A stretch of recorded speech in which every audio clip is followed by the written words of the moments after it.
is back in camp and ready to go at age 42. And wait till you hear what Orlovsky says the Pats are going to be this season. We're live in Foxborough. Then the circus has arrived in Cleveland. We're live with the most interesting team in the NFL. Can they put all these pieces together in the next 6 weeks? And college football conversation. Can this stud quarterback go to a place no quarterback has ever gone before? Those answers and more as we get up with you on a jam-packed Wednesday morning. Delighted to have you here with us on ESPN. Orlovsky and Rutledge.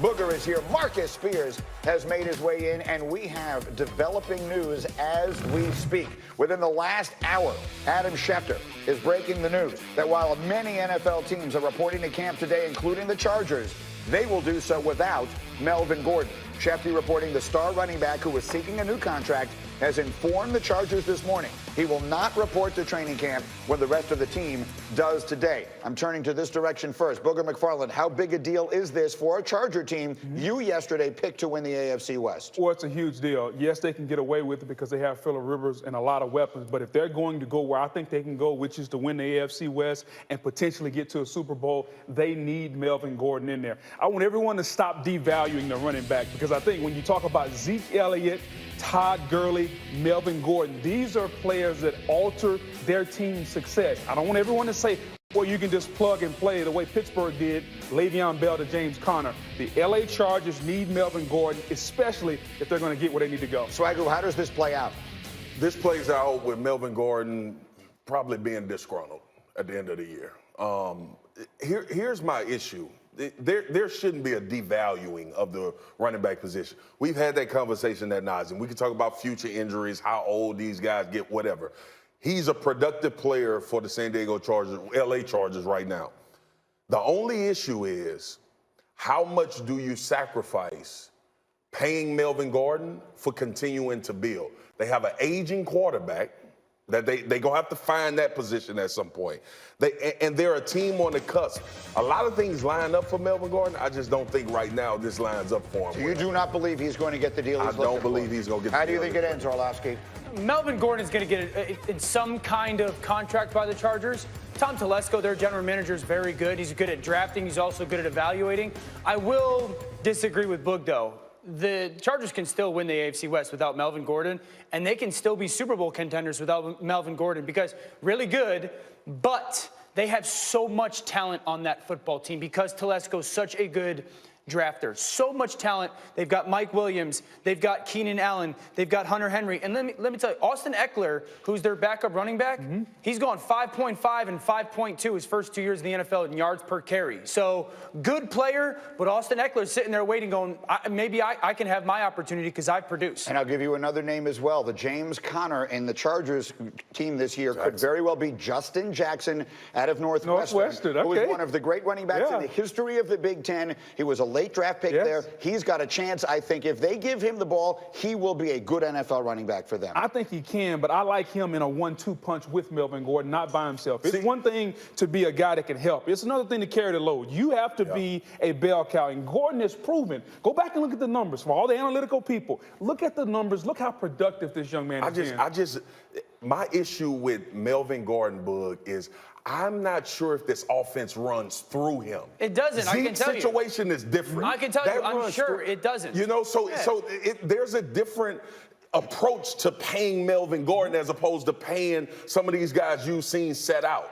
It may not run through him, but it runs different without him. And I think there's a difference. Look, they were 4-0 without him, for whatever that's worth, last season. We will see. Again, Schefter will be keeping an eye and an ear on that, and we will have it all morning long. Meanwhile, while the NFL season officially begins in 43 days, you could argue, in some ways, it begins today. 18 of the 32 teams have their veterans reporting today, as most training camps have now either started or will start in earnest today. We're going to head live to 4 of them this morning, involving teams that made huge headlines over the course of the offseason. And they include, of course, the Cleveland Browns. Perhaps no bigger story in the entire offseason than the Browns getting OBJ to put alongside Baker Mayfield. The team that dealt Odell also has veterans reporting today. The Giants sending shockwaves through the league when they selected Daniel Jones 6th overall in April's draft, will go live there. The Packers replacing Mike McCarthy with former Titans and Rams offensive coordinator Matt LaFleur, giving Aaron Rodgers a fresh start in a new system. We're going to go live there. And when the Patriots veterans report today, they'll be without one of their biggest offensive weapons ever. That, of course, would be Rob Gronkowski, who called it quits after Super Bowl 53. Let's make that our first stop. Mike Reese is back with us from Foxborough at Patriots camp. And obviously the big question as the Patriots report is, how will they fill the hole left behind by Rob Gronkowski? Well, good morning, Greeny. One thing I can report with the decisiveness and conviction of a Gronk spike is that the Patriots and offensive coordinator Josh McDaniels know they can't replace Gronkowski in a one-for-one exchange. But here's how McDaniels explains it. He points out that this offense has reinvented itself in the past over the last 2 decades under Tom Brady. So the question really is, do they have enough at tight end? The top 2 guys they have on the depth chart, Matt LaCause had a career-high 24 catches last year for the Broncos, and veteran Benjamin Watson, 38 years old, also there, but he's suspended for the first 4 games of the year. That's a huge question they have to answer. Is that enough to feature the tight end position? Mike Reese, outstanding work there. Thank you so much, and we will check in with you, of course, as they all get in there today. Brady coming in at age 42. And Dan, I just want to turn to you quickly because I think a lot of people will look at the loss of Gronkowski and say, this has to be the one piece they cannot possibly overcome, and I know you don't agree. I don't. I expect New England to be better this year than they were last year. You know, go back to the middle of the season last year. We were saying this about New England, and justifiably so. They had no one on offense that could get open in man-to-man coverage, and their defense was bottom 10 in the NFL. And Mike just talked about it. We saw another example of them reinventing themselves, going to that dominant run game. And so Isaiah Wynn, who was their first-round draft pick out of Georgia, is now healthy this year. He's going to be that plug-and-play tackle that's going to replace a Trent Brown. They've got 1,000 running backs. Edelman, they've added N'Keal Harry. They got 8 starters back on a defense that finished 7th in the NFL. 8 guys back. The whole back 7 are going to be there, one of the better secondaries in football. And then they've added Michael Bennett and Chase Winovich out of Michigan. The linebackers are all very good. So this is a football team that reinvented themselves. It's going to play a different style than most of the NFL sees, and they still have 12. They'll be better this year than they were last year in the regular season. I have a hard time believing that you can get rid of arguably maybe the greatest tight end the NFL has ever seen and say you're going to be better. Like, when you think about the New England Patriots and Tom Brady, when they need a play, you go back to the AFC Championship game. It was 2 guys. It was Edelman and Gronk. Over and over and over. Go to the Super Bowl. When they need a play, Brady is going to him. Now, I agree with you. They're going to reinvent themselves. They're going to find a different way to do it, but you don't replace a Hall of Fame tight end and say you're going to be better. Maybe the point here, Swagoo, is they don't have to be better than they were a year ago. They are unquestionably better than everyone else in their division, and that's a good place to start. Yeah, well, we wouldn't be having this conversation if it wasn't for Tom Brady and Bill Belichick being in New England, right? That's what gives you pause to say if any team can recover from losing Gronk. But to Boog's point and to Dan's point, if they are better, I will be amazed because his presence to me, right? Gronk catching passes. There are a lot of tight ends that can catch passes and get open and do things like that.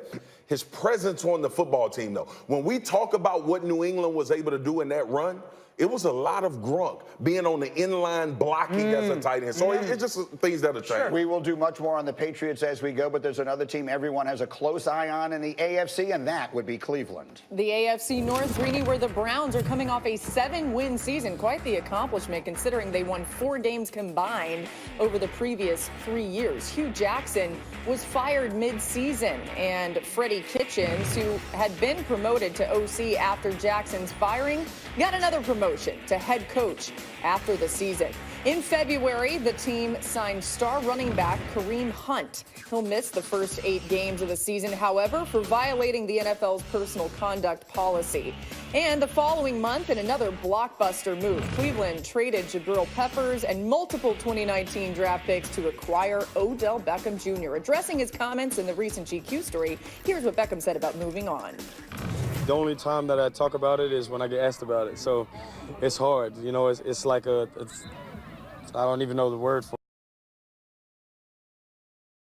It's just time. You know, this is where I'm at. I'm at the Cleveland Browns now. This is my team, and I'm excited. So to find out more about if everyone really is ready to move on, we now welcome in Josina Anderson. She's live from Browns camp. And Josina, you've spoken with Odell many times in the past few months. What is he saying about coming into camp? Well, Laura, as Odell Beckham Jr. reports to Browns training camp here today, he will do so in feeling like he has new skin and like he has a new lease on his NFL career. And guys, I feel like that best came across when he sent me a text from the ESPYs, basically asked me, what do you think about my new haircut? And I said, you know what, it's a good sign because it shows that you're evolving as a man. And he agreed. And listen, his growth is a good sign for the Browns and their fans. And on the field, in various conversations that we've had, he continues to emphasize that he still feels like he's barely scratched the surface of his potential and that he has a better opportunity to do that with Baker Mayfield, particularly since the Giants over the last 2 years ranked 29th in touchdown passes of 30-plus yards or more. And that's why, lastly, he was downright giddy when he pulled me to the side recently just to express his anxiousness at the opportunity to get Cleveland back into the playoffs and the opportunity to be legendary. He, Baker Mayfield, Jarvis Landry, and company, if they pull it off, guys. Back to you.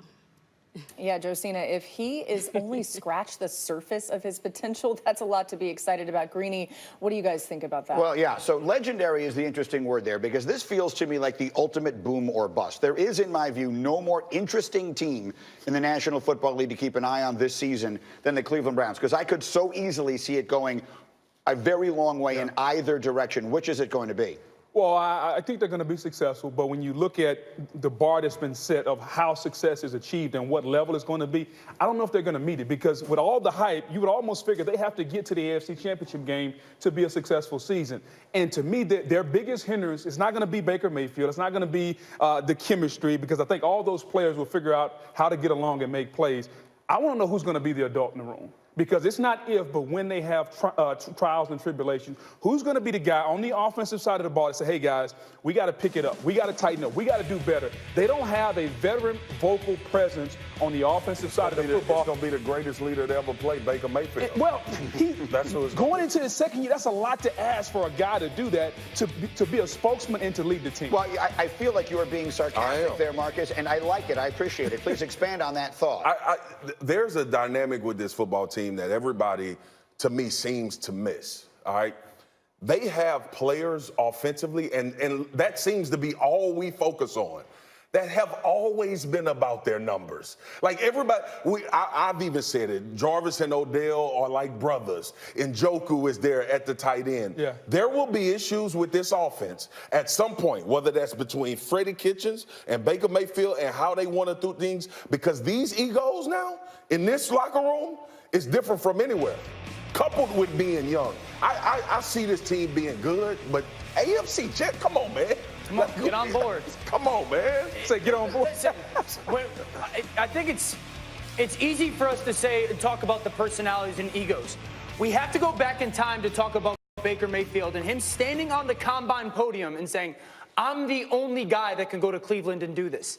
Today is right where Baker expected to be and wants to be. And so, yes, they need an adult in the room. That's the biggest thing, is how are they going to handle the difficult times? What's the plan? But they want this. Baker didn't come and want to go to Cleveland to go, you know what, our expectations are going to be, we're going to be okay our second year. This is exactly what he wants. And as much heat has been praised on Baker Mayfield and the Browns, equally as much hate and doubt has been thrown their way this offseason as well, which is only going to crystallize this team's focus. This kid was 33-6 at OU. He's the only three-time guy to go top 4 in the Heisman 3 straight years. This kid was created. It sounds like Super Bowl. I mean, is that what I'm hearing over here? And guys, last year they had 8 losses. 4 of them were by a total of 11 points. They were a better team last year than we kind of give them credit for. They are completely ready for this moment. I think they're ready for the moment. I think they're going to be good. I still think Pittsburgh is the cream of the crop in that division. When you look at Kevin Colbert, the GM, Mike Tomlin, and Ben Roethlisberger, I understand Freddie Kitchens and everything and Baker Mayfield are coming, but I'm going with the proven commodity. Let me say this. If Freddie Kitchens is who their general manager, John Dorsey, believes he is, this team is going to be as advertised. The one thing quickly to that point is he is also young and comparatively inexperienced relative to having a veteran hand who has been there to handle a situation when it gets bad. And an emotion. And emotion. Listen, this thing could go one way or the other, and either way, it's going to be fascinating to watch much more football as we continue today. Right now, let's get up and go. I do. And we get up and go beginning with the NBA Greeny. Zach Lowe and Brian Windhorst reporting that the NBA has opened an investigation into how free agents